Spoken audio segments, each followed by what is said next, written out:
Stream started.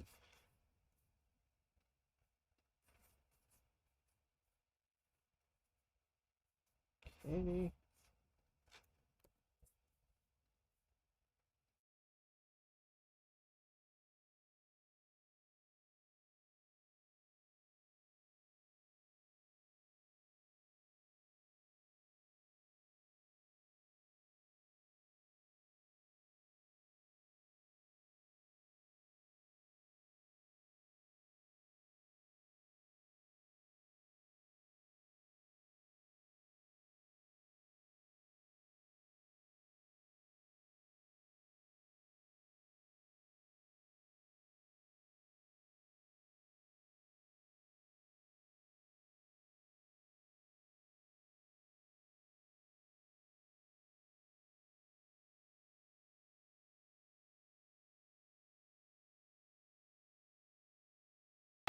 Ten, nine, eight, seven, six, five, four, three, two, one.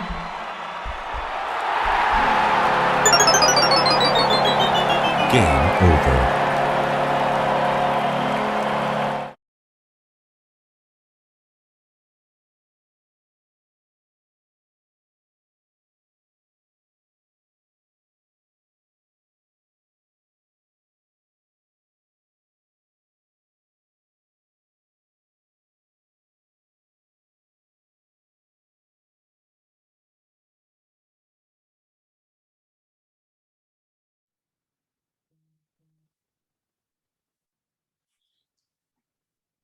Good to see you. Good to see you, Andrew. Good to see you, Rachel. Yeah, This happy to game be was here. I missed both of you.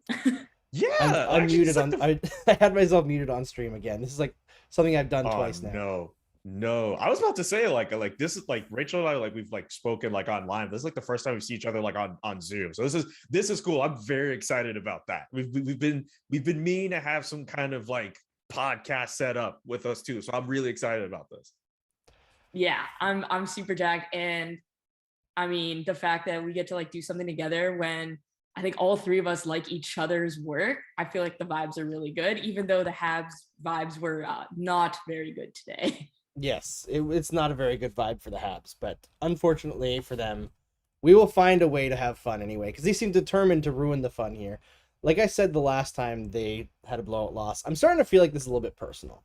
I feel like this is them purposely trying to ruin this show, because this is getting to be ridiculous. 5 games now out of 9 that they've been blown out, 5+ goals against. It's not great. Man,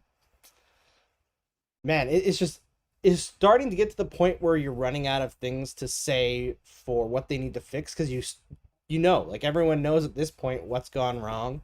We can break that down again, but this is a frustrating team. It's not good looking. It's, you know, we had people on the last podcast that we did, which was like a 10:30 p.m. start. We went live at like 10 after 1, quarter after 1 in the morning, and there was like, you're being too negative. I was like, you know that this is a 2-6 team, right? Like, now they're 2-7. They haven't even managed to get any of their losses into overtime. Yeah, like you have to be able to speak honestly about what's going on, right? And I understand that there's some people who expected this show to be Steve Dangle, but for the Habs, and I'm not like that crazy wear the fandom on your sleeve kind of person. I'm not a huge fan in particular anymore, but like, I'm not gonna sit here and lie to people either. You know, I'm gonna tell these people who are watching what's going on with this team. Like, Tell the truth. exactly. You know, like I'm not gonna sit here and give you bullshit. You know, I'm gonna tell you what's going on. And right now, the Canadiens are a bad team. They're a bad team, and they're earning this. Well, Yeah, even if you look at go it, ahead. like the one of the big things, apart from like that PK, I haven't watched the Habs like a ton, but I know, like I've seen enough of them to know that PK gave up. It was like 3 for 5. Like that's not acceptable. And then the other glaring stat was the Kings' top 2 lines today. So the Kopitar line and the Deneau line both had an expected goals for percentage of over 75%. That Yeah, is wild. well, it's not good for the Canadiens. It's good for the LA Kings. Oh, I got a little boy who wants to say goodnight. Oh, is he? Oh, are we finally getting it? Oh, not Dylan. We got Miles here. Hey, Hey, Miles. What's up, Who's little that? buddy? Yeah, you see yourself. That's Miles. Oh my god. Yeah, mommy's right This beside will be you. the most positive part of the podcast, Come here, everyone. buddy. Say I bye-bye. think so, man. Say night night, daddy. Yeah, man. This is positive content here. Don't expect positive content about the Montreal I love you. Canadiens. Positive content in one of Andrew Berkshire's children hanging out with us. Say bye-bye. That's Yes, cool. Exactly. Hi, Miles. Say Hi, bye-bye. Miles. Hi, Miles. I don't know if you guys can hear him, but Yes. he's talking to Oh you. yeah, we can hear. Also, can we, instead Caught of my talking about the headphone there. Habs, can we discuss how cool those tractor pajamas are? So that was more positive than Yeah. anything that the Canadians did this night. Yeah, man. This team, I'm ready to call it too, man. They're a bad team. I was on the camp that said that the pieces that they have should have them be a slightly better team than what their record was supposed to show. And not in the sense that like, oh, they played better in those games in Buffalo and San Jose that they should be given credit for. Like they should not be getting blown out by those teams. But No. off of what we've seen so far, 9 games in, maybe this is just who the Canadians are. They're a team that is not able to fend off opposing rushes. They're a team defensively that is not able to get in position. We were talking amongst ourselves throughout the game, and you both made astute observations that their neutral zone play is not good. It's a combination of bad coaching and the personnel is not there. And I understand that this team is missing a whole bunch of guys who have either left for other teams, like Phil Deneau got himself an assist for the Los Angeles Kings tonight. And obviously we know what Carey Price is up to. We know what Shea Weber is up to. But you guys can tell me if I'm wrong. I'm not sure how much of a difference Shea Weber would make. And Carey Price being left out to dry, he can only do so much. It's not as if we haven't seen Carey Price be in a situation where he's played in front of bad teams and he can't erase every single mistake. Like, this is just a bad team. And I didn't think they'd be this bad. And now I think I'm ready to just call it, just say this is just a bad team. I have not seen anything from this squad to lead me to believe that they could turn this around. No, and Well, I think that's kind of what's the most distressing about this game is like I think as much as the LA Kings kind of led the underlying numbers in the first period, I thought the Canadiens were actually decent in that period. They did some good things, you know, like they showed on the broadcast, like Brendan Gallagher breaking up 3 different plays in the neutral zone, pushing the puck the other way. I don't remember if it was tied after the first or if they were. I think they were leading after the first. It's like they were carried. leading after the first. Yeah, they carried a 1-0 lead out of the first. They looked like they were playing a decent-ish game, and like the chances the Kings were having didn't actually look that dangerous.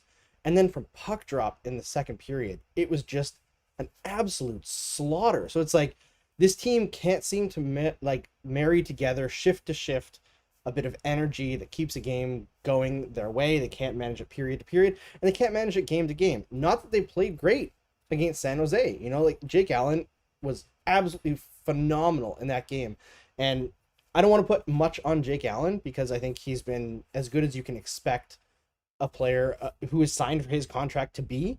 But it's been pretty much every other game he's either phenomenal or he's just okay, and they let in 5. You know, and if your goalie is just okay and you're letting in 5 every time, you're just not giving him nearly enough defensive support. Like, I don't think it was his issue today. He had the one goal where he got handcuffed, but like that was the 4-1 goal. Like at that point, it's over.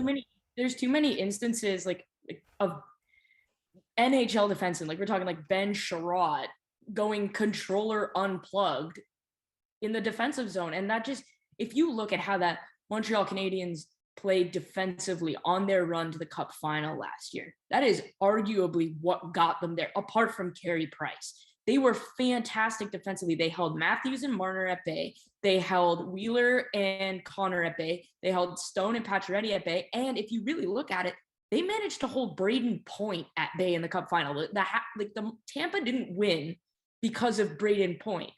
And then you look at them this year, and like Julian mentioned, their neutral zone is atrocious. Like if you had controlled zone entry numbers, they'd probably be 90% in favor of the Kings today. And so I think when you have someone like Jake Allen, unless you have an elite of the elite goaltender and somebody like Andrei Vasilevsky playing behind you, where you can afford to give up that many chances of your D just going controller unplugged, you're gonna wear some of that. And if you even look at the heat maps, like the chances they're giving up, I think, what did we say in the group chat today? How many times did they get beat off the rush? Like, Like too many countless. times. Countless. I'll add this too. Rachel brings up a really good point. Unless you find yourself in a position where you have an elite of the elite goaltender behind you, you're going to get worn down. I'll add this. Not only are these Canadians getting blown, I mean, the Canadians obviously they're getting blown out in these games. Not the first time we've seen them lose 5-1 or 5-2. Well, this is the first time I think they've lost 5-2. A lot of these games they've been blown out and they've only been able to score 1 or 2 goals. Yes, they have the 2 wins on the record where they were able to score more than a goal a game, but for so many of these games that Jake Allen has been in, he's had very little to no run support. And this goes back to my point about Carey Price not being able to erase every single mistake. He can only make so many saves, but if the offense is not able to get themselves going, and I still think that the defense plays a role in this too, in the fact that their transition play hasn't been good, their own zone entries haven't really been helpful as well, and even the guys on offense, like Cole Caufield, no goals to this point. Like it's starting to become a bit of a concern. I know Nick Suzuki picked up some assists, but that's a guy also you're looking for him to score goals as well. Tyler Toffoli led the team with 28 goals last year. Nothing. You know what I'm saying? Like, this offense has also been very dormant, and it doesn't even matter if you have Carey Price or Andre Vasilevsky in front of you. If you don't have the run support, you are going to get left out to dry, and it's not benefiting the Canadians. They have a defense that's not good, and their offense is not scoring right now. It's not a great situation. No, So does it's not. Caufield have the yips? Like, he looks to me like a player that is not even just lacking in confidence, but it reminds me, only because it's like top of mind. Like, if I think about back to the playoffs last year, where again, like the Habs are just utterly fantastic defensively. Like, Mitch Marner, they basically gave him the yips. Like, and he still has them, right? I think Cole Caufield, it looks like he's double clutching on his shots. They don't have the same amount of zip.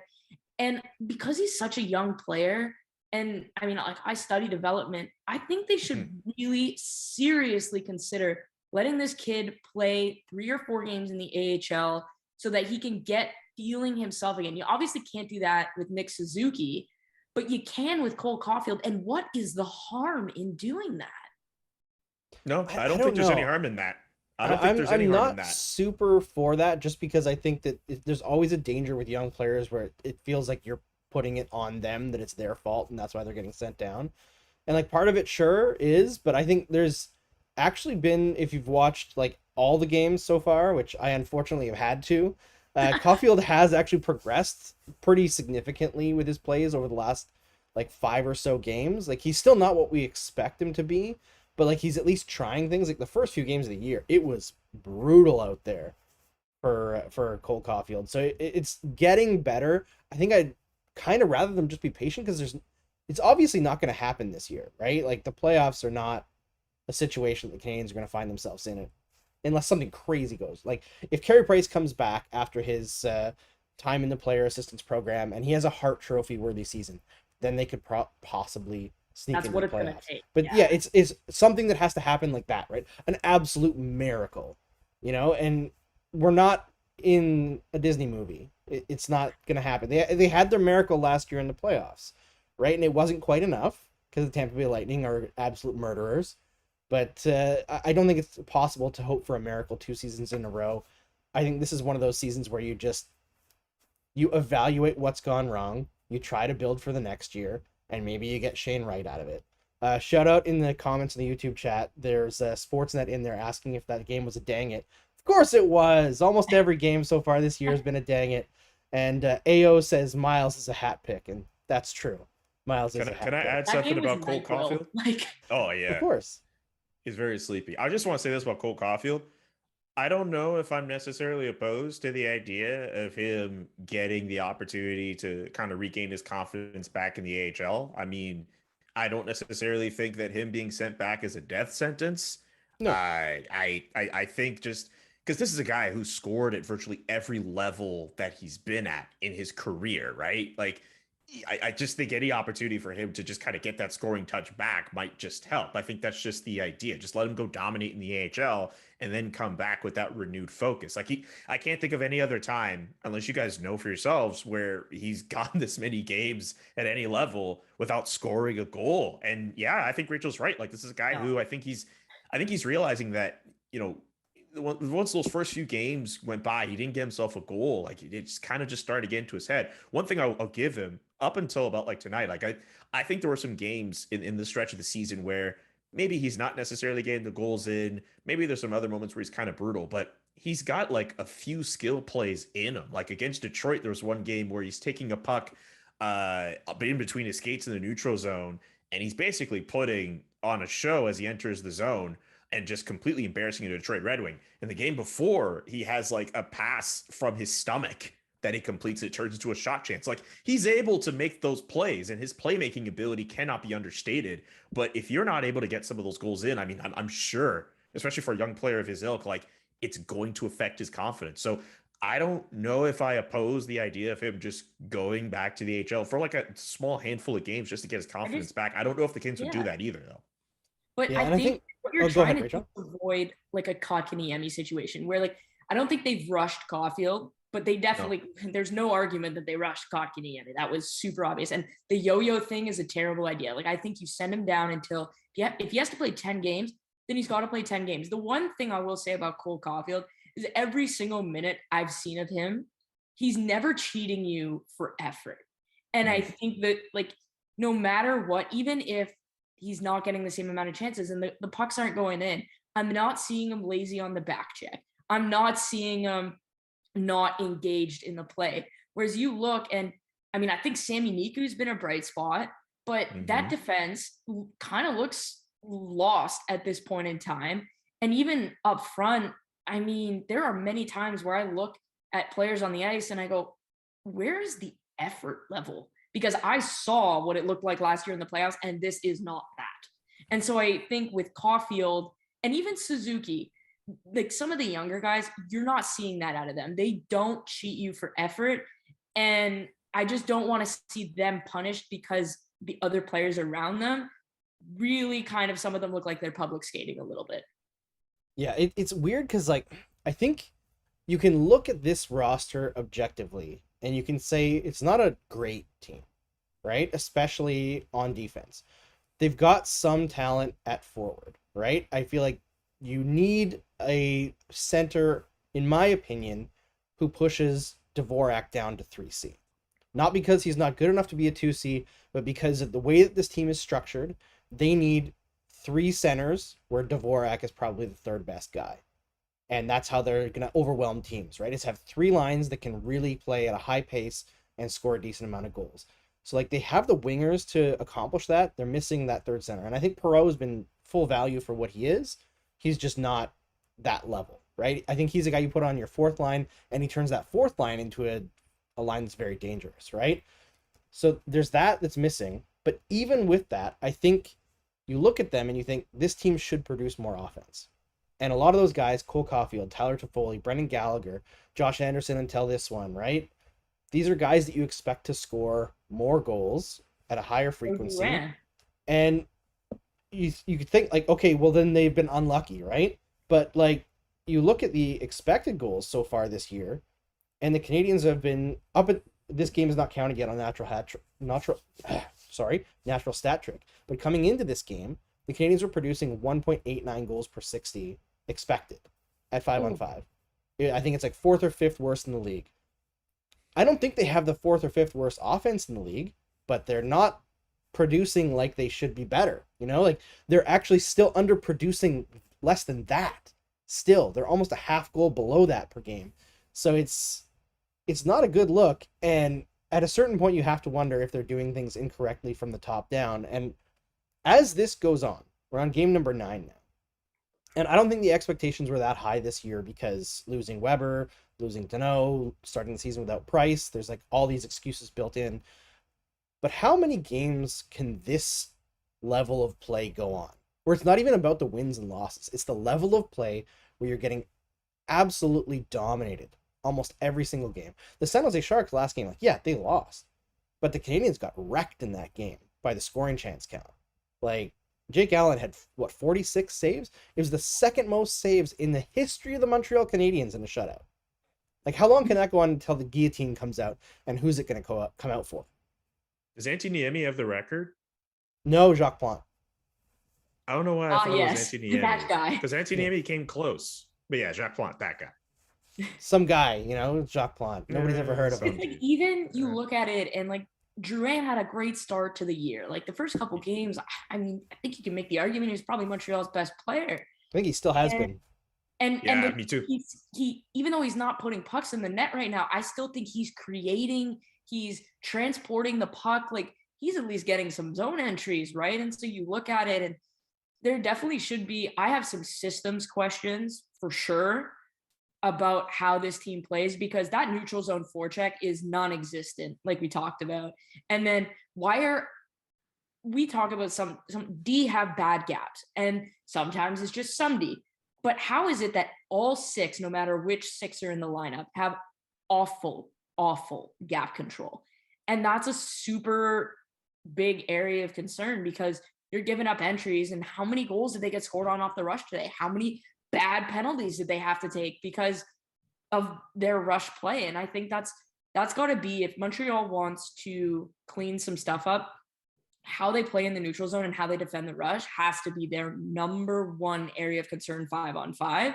But I wonder, Marc Bergevin is done after this year, at least this contract. So he's kind of like a lame duck GM. So when you talk, Andrew, about like setting up for next year, how do you do that when you have a lame duck GM? Yeah, that's like been kind of a through line theme of the show, right? Is what should the Montreal Canadiens do and what will they do going into next season? Because it's obvious that things need to change. There needs to be some building done. But do you trust the guy who's probably on the way out the door to start that process?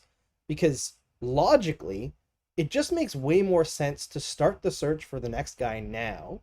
And if you don't make a move until like February, so be it. But you give them time to find those issues and work with the other teams in the league or the prospects, whatever, to find solutions before you like jump into free agency. You know, like you don't want to hire a guy right before the draft who has no idea what your scouts have been doing, no idea. Like, have your pro scouts do the right, like go the right places to find the right players.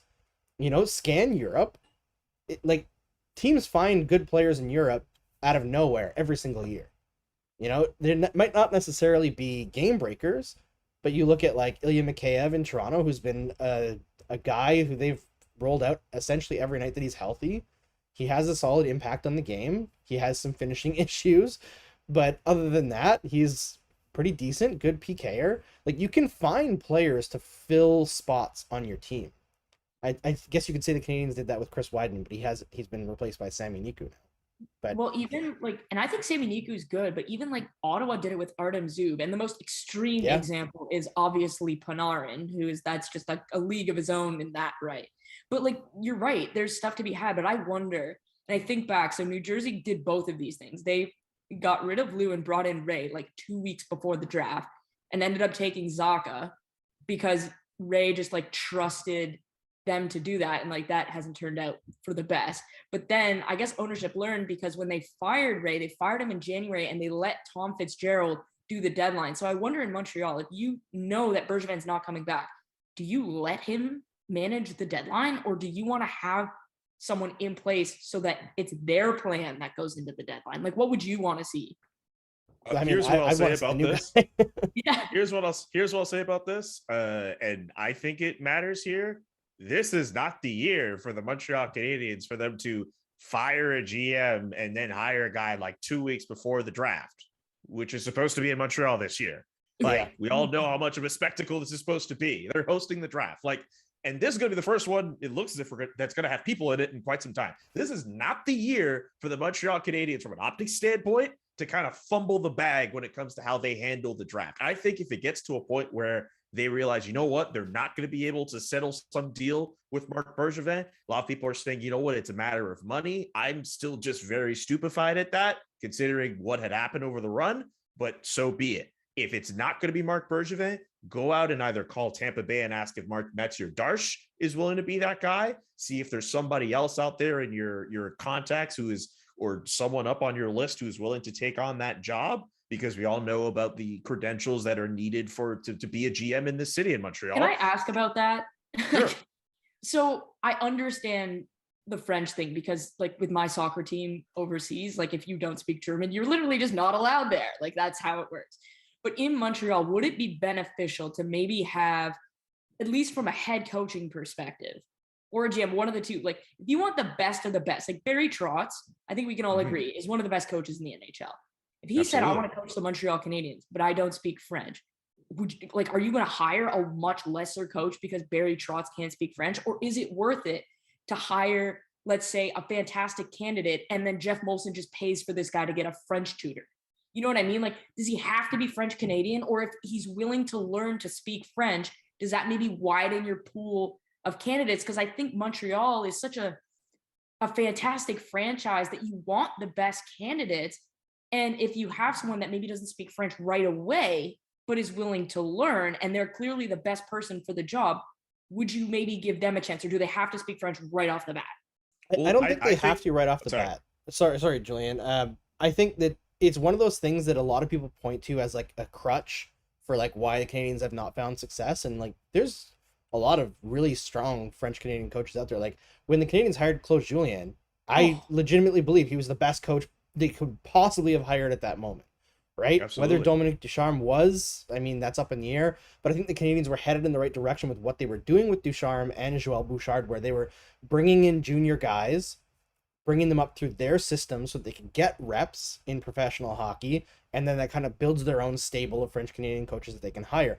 I applaud that. I think that's something that Bergevin has done better than his predecessors have, even though it didn't work out with Joël Bouchard and he went to Anaheim.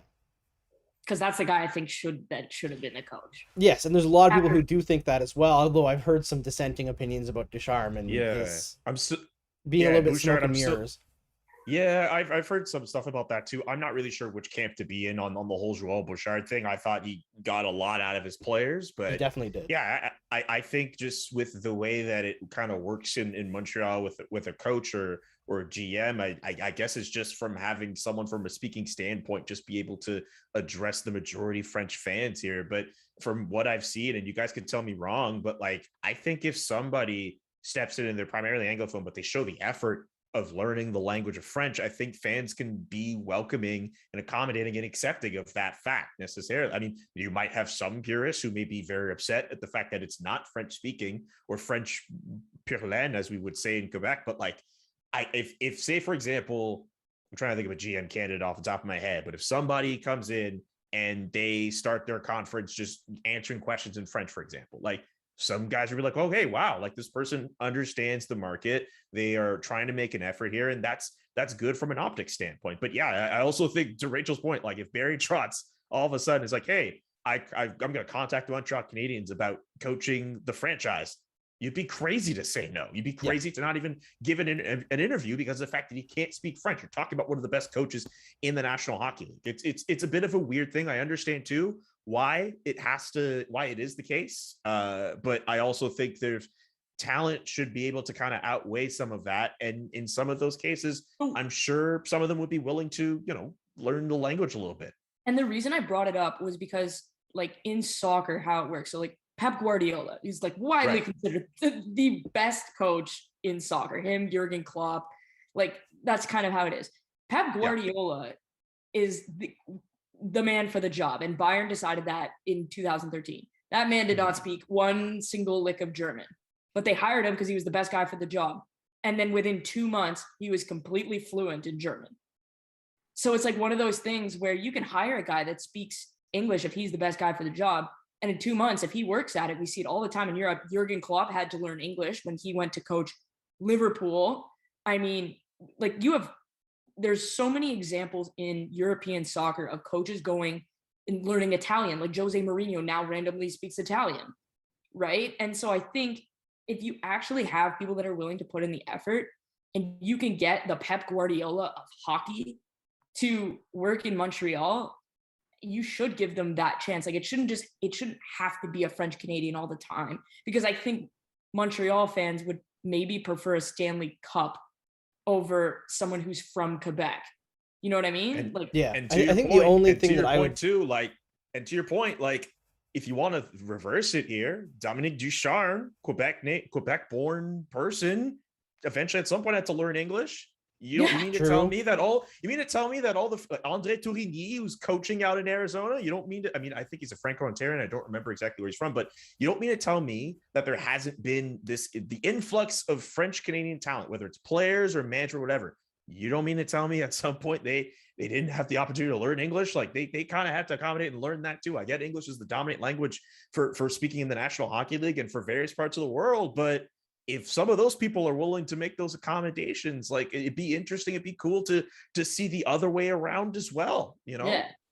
Yeah, and I think like I'm of two minds of it, right? Because you don't want to get too stuck down on the French thing, because I think that there's an insinuation in whenever we say like, oh, let's look at some non-French candidates, that like the fact that you're wanting a French-speaking person is like the limitation that's holding the team back. And I don't know if that's necessarily true. I think there's been times where the professional level candidates at the time of when you're like looking for a coach, the prospects have been a little bit thin, but I think you can get around that. And to Rachel's point of like somebody can come in and learn, or like there's 32 jobs, right? How many guys that are at that level would be so against it that they wouldn't be willing to try, you know? You'd want, maybe if you're going to do that, you probably want to hire that coach in the summer or like at the end of a season where like you just say like live with it right now, and then over the summer you'll get this intense training program and come into the next training camp and you can understand a little bit of French and answer some questions in French. So it kind of depends. I think for a GM though, it probably matters a lot less because they don't talk to the media as much. Here's the last thing I'll say on this, and this is rather ironic considering the like what we've been talking about in this conversation. The best candidate out there, and I know he's not a candidate, the best candidate out there to be the GM of the Canadiens is a French-speaking guy. Yep. It's Julian Brisebois. They never should have let him go. Dude, the capologist man that he is. As far as I'm concerned, he's turned the Tampa Bay Lightning into the best team of the salary cap era with the back-to-back Stanley Cup championships through a pandemic or a panoramic or a pandofla or Pangea or whatever you want to call it. Panini. You know what I'm saying? Like Panini, pterodactyl, you name it. Julian Brisebois found a way to make the Tampa Bay Lightning. Yes, he put Nikita Kucherov at LTIR. He cheated or whatever. Everyone likes to get all up in arms about that, but he found a way. Oh, it's so ridiculous. He found a way to make it work in a salary cap era. Dude, if right now, I say this all the time. If I am Jeff Molson, I fly down to Tampa Bay, I meet with Julian Brisebois, I take out the checkbook, I rip out the check, I put it in front of him. I'm like, write whatever you want, bro.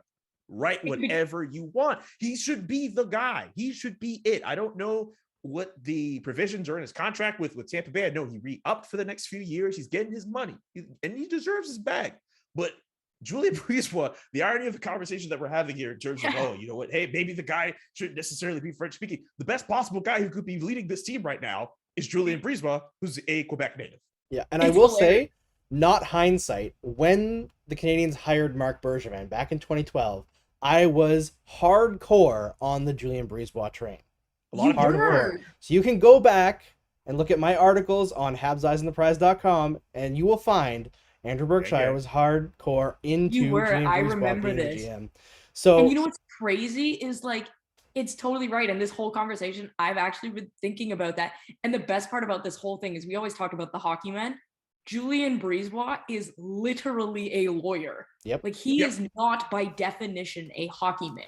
So like you're giving I for one am shocked that the best GM in the NHL has a law degree. Who could have seen that coming? Like it's almost like being a manager. Molson, like tell Tampa you're paying them $10 million as like a we're stealing him away fee, and then like Julian said, give him the blank check. Yeah, like it's almost like being a manager matters more than being a hockey player, right? Yeah. If you're the head manager of a $1 billion company, it matters if you can manage things more than if you played hockey earlier in your career. You can surround yourself with hockey guys. Have all your advisors be hockey guys. That's easy. You know, they're flowing out of everywhere. But you don't have to have your head manager be a former player. And that's something that every other sport has figured out, except for hockey. Did you hear that? But there's a lot of other things we also have to figure out in this silly sport. This is true. Yeah. I should say. Sorry, I just want to add this. Okay, go for it. I'll just Did you hear on that one episode of the CJ show where CJ said that once upon a time in Julian Breezebal's contract, there was like an out where if he so chose, he could essentially go to the Canadiens. There was like an out in his contract Yes. that pretty much allowed him to go to the Montreal Canadiens if a vacancy came up. That should make many fans very upset. Oh yeah. Yeah. When I heard that, I was like, ooh, there are gonna be Canadiens fans upset at that. Yeah, And because I I saw doubt it he on has that Twitter. out now. I was like, I think the league provision is like, in order to be hired to another team while you're under contract, there has to be a promotion involved, right? president of hockey operations, call it. a Yeah. So yeah, you have to give him president and GM. Is he president and GM of Tampa? I don't know. No, he's like, I want to say in Tampa he's GM and like something hockey operations, but it isn't president. So you have like You have some you can wiggle have room, a team president, but then you can also have a president of hockey operations. right? What Right, you so, could just like, you could make up a new position for the literally Montreal just- Canadiens, like Sultan of kicking ass. I don't care. You can do something and get him out here. You know, like, and to Julian's point earlier on, I'm actually glad that you brought up Matthew Darche because he is a guy who is like, people don't realize how bright Matthew Darche is. Oh, he's good. And like He is smart. Darche, like he got a lot of crap when he was in Montreal, and people thought that he was just there because he was like a French journeyman. Like his underlying numbers in Montreal were fantastic, really underrated scorer, and he was a guy that didn't do it with a lot of like speed to his game or like an incredible amount of skill. He was just a really friggin' smart player. He kind of like it reminds me of like Jeff Halpern late in his career when he was with the Montreal Canadiens, and he was just an incredible, smart hockey player. And coincidentally, when those two were together, I believe the Canadiens had the best fourth line in the league. Like it was just like an absolute killer. So I am very for looking at Matthew Darche as well in some capacity, whether it's GM if he's ready for that or some other capacity, steal him away from Tampa Bay. Because what is it with Tampa Bay being better at attracting francophones than Montreal?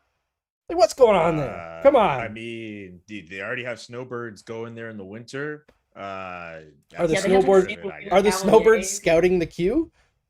I mean, look, I mean, come on. They've been able to get all these great players from there. I mean, So behind the scenes little Yeah. secret on Tampa Bay and the Q, when I was like in behind the curtain, one of the things that I learned while I was there was there were a couple teams, or no, there were more than a few teams that didn't even employ a Q scout because there's like a bias against the QMJHL, which I'm actually currently writing about. And Tampa Bay actually has a dedicated scout that only scouts the Q, and then they send both their assistant director of amateur scouting and their director of amateur scouting there more than any other team. And they build relationships with coaches and players. So like Alex Berboulet had offers from other teams, but he chose Tampa because Tampa had already started speaking to him for a couple of years. And so Tampa really actually has it seems like they've identified what's kind of come out in my research in the fact that the Q is actually very good at producing skilled players. And they just have this bias against them. And Tampa's identified that as an inefficiency. And so I think when you see that, it's like, okay, well, we're going to get francophones on the ice. We're going to get francophones in the front office. And it's because we make a dedicated effort to the market inefficiency that is Quebec. Man, if you look through the history of the The Tampa Bay Canadiens should Lightning, probably man, be doing that. you look through the history of this organization, whether it's Julian Breezebar or not, but like some of the best players in, or just people in that organization have to do with the Q. Vincent Cavalier are one of the best players to come out of the Q. Brad Richards, I know he's not a francophone guy, played in the Quebec Major Junior Hockey League. Martin St. Louis seemed pretty good too. Yes, he was pretty decent. He was a U.S. college guy, still a Quebec guy though. Yeah, he's a Quebec guy. Like, Yep, Laval guy. Yeah. Benoit Gru, I think, was coaching in the Q before he ended up in Tampa Bay. Now coaching for the Syracuse Crunch still. Alex Barré-Boulet, who if the Canadiens found a way to claim him now, a lot of people would be freaking out. They had Yanni Gourde for all those years. I believe he's a Q guy as well. Finds himself in Seattle, but he meant a He lot didn't to let me that team know. when they were there. Yep.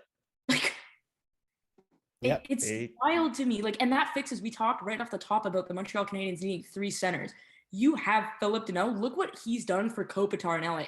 Kopitar doesn't have to take those Selke minutes anymore because that's what Deneau's there for. And Kel Surprise, Kopitar is scoring now because he just gets to run roughshod over other centers. And like, that's exactly what Nick Suzuki and Cole Caufield could be doing if they just kept Philip Deneau. Yeah, and that was Yeah. so obvious tonight how dominant Kopitar was when he didn't have to worry about being the number one defensive guy. Like, he was unbelievable tonight. Whether it was just those quick passes, like he was finding seams, creating seams, drawing multiple guys to him to draw penalties. Like, Yep. that's 1-on-3. Kopitar at his absolute best, right? Like, he was just incredible. So I think let's talk about, like, if we can muster a few, because Okay. I know people want to hear some positive things. Let's try to frame this game a little bit, or at least some things that happened in this game, in some kind of positive manner for the Canadiens. They got absolutely dummied in the final 40, but I think people who saw the LA Kings as I think they were 1-5-1 coming into this game, team, thinking they were going to be an easy team to like fight against for the Canadiens because they're only 2-6. That's not really the case. The Kings coming into this game were 10th in expected goals for percentage. Like, they've been incredibly unlucky so far this year.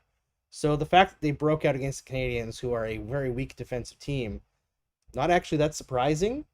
And maybe it's not as big of a death blow to the Canadiens as like people might assume with the way that the standings have gone for the LA Kings. So there's that. It's a very rough thing to take as a positive, but the fact is, like, the LA Kings are actually quite good, especially at even strength. So there's that. What else did I think was good? I liked Mike Hoffman on special teams. You know, he has this ability to make things look really easy and calm around him. I joked in the group chat that we had before the game that I thought he was like their best puck moving defenseman, which because he was kind of playing on the back point there. Mike Hoffman on the PP tonight and just like generally is so good. Yeah. And then you look at him at even strength and he had 13% expected goals for percentage this year. And I'm like, or this game. That's really So I good. look at it and I'm like, you're clearly the best player on the power play. How does this not translate? And Mike Hoffman can figure out a way to translate that to 5-on-5. Like, it's going to be fantastic. Yeah, I mean, that also comes down to Suzuki and Gallagher having to carry the bag a little bit defensively, right? Like, Yeah. You can't expect Mike Hoffman to be the guy who's breaking up plays in the defensive zone or even in the neutral zone. He's got to be the Thomas Tatar on that line. Not that I think Tatar's much better defensively than Hoffman, but Hoffman's better offensively. So you kind of have to take that trade-off and allow Hoffman to be himself. But I'm consistently surprised at how calm he makes things look when he's handling the puck, because it just looks like everybody else is handling the puck like a bomb, and he just has no like panic in his game. He almost looks lazy because he's so calm, but he's not lazy. Like, he does the right things in the offensive zone. It's just you got to get the puck there for him. It's the other 160 feet Yeah. or whatever. That's the problem. I thought Sami Niku was good. I don't know, Julian, what do you think? Like, I thought he was by far their best defenseman. Yeah. I think he's been that.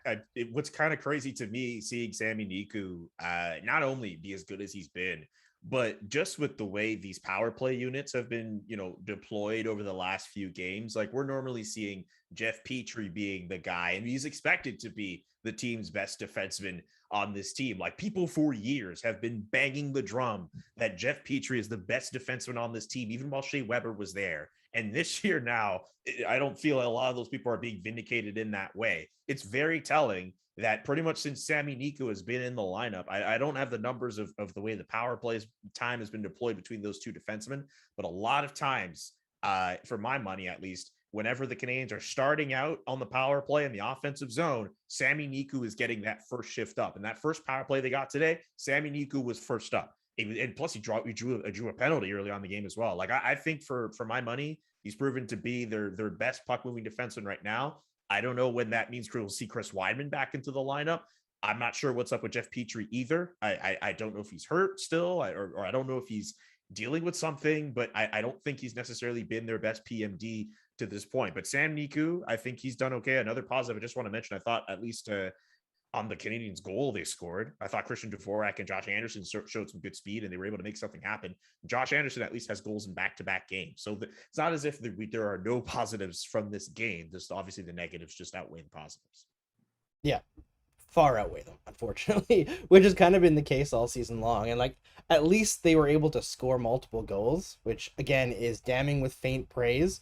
but this is the first game that they've lost where they've scored more than one, right? So it was scored at a moment in time when it didn't matter anymore, but got to grasp onto something here.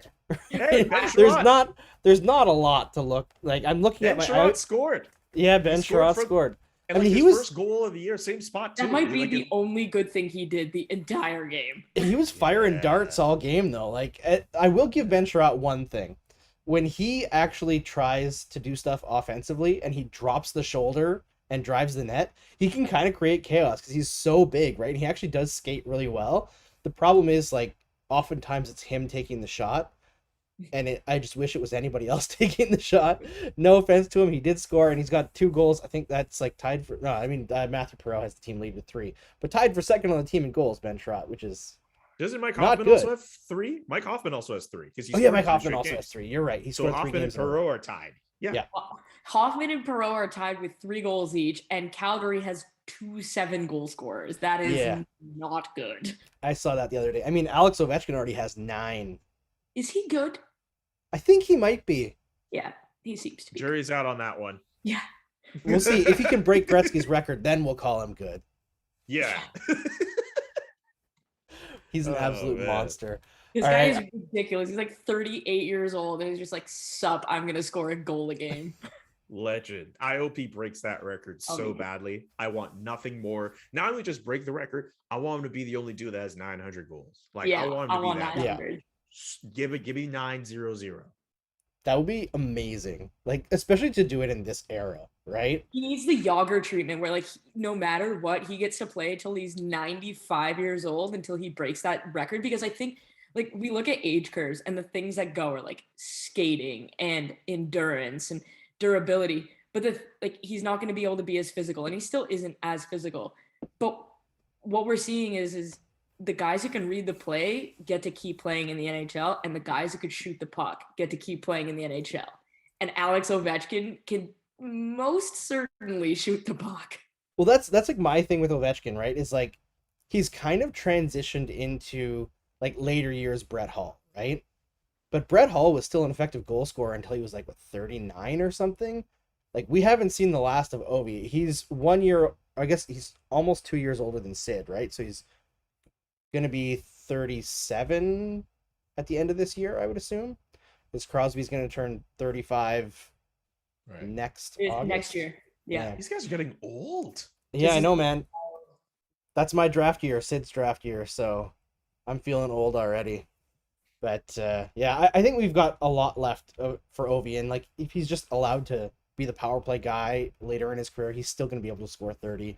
His shot's just so sick, and he's not shy about it. And I was worried this year coming into training camp. He got hurt. You know, you start the season, you're another year older, and he never gets hurt. And I was like, ugh. And then he's like, no, don't worry. Not I got I'm this. good. I'm going to lead the league in scoring again. My eyes closed. You know, like he doesn't care. So I It's love it. hilarious I that, applaud like, him for it. literally, we're 15 years into his career, and no team has figured out how to stop him on the power play. It's like, yeah, we know it's coming, but like, yeah. It's just inevitable. You You know? can only hope to contain the Ovechkin spot. Yep. Yeah. It is undeniable. I love that man. The hockey player. too. He's gonna break Yeah, the the hockey player. I like the hockey player a lot.